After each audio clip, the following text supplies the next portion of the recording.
Yung isa sa yayaman ng bonggang-bongga. Yung isa naman ay maghihirap ng bonggang-bongga. Yung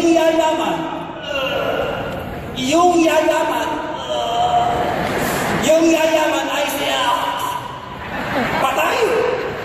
Yung magkapatid, siyempre, gusto malaman sino yung yayaman. Eh, ikaw pa naman yung isa doon, ito yung sino? Wala na. Kahit i-revive, patay na ho. Yung kanilang tatay. Eh, dahil sa namatay, dahil hindi nila alam kung sino yung yaman, sino yung maghihirap, nagkatingin na niya magkapatid ngayon. Mula ulo hanggang paa, sabi ng pangalan. Sabi ng bunso, lumipas ang panahon, sila po ay nagkahiwalay ng landas. Pero tumatak sa isipan nila yung sinabi ng tatay nila. Alam mo, yung panganay, yung sabi niya, hindi pwedeng ako yung maghirap. Nagsumikap, yumaman ng bonggang-bongga. Yung bunso, sabi niya, hindi porke puso ko, ako yung magiging kawawa at magiging mahirap. Nagsumikap, yumaman ng bonggang-bongga.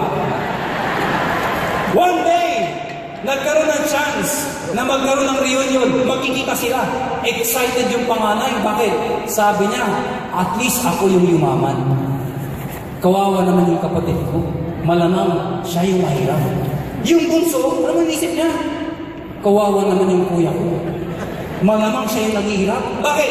Dahil tumatak sa isipan niya yun, nagsumikap siya at yumaman din ng bonggang-bongga.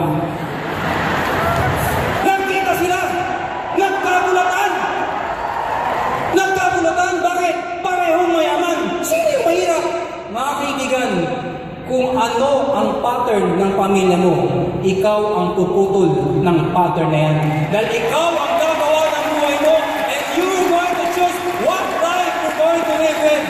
Ikaw ang yayaman, ikaw ang nakain ng global, narinig mo opportunity, huwag mo nang pakawalan to kaibigan. Kung ikaw ay naniniwala na para sa global ka, tumayo ka!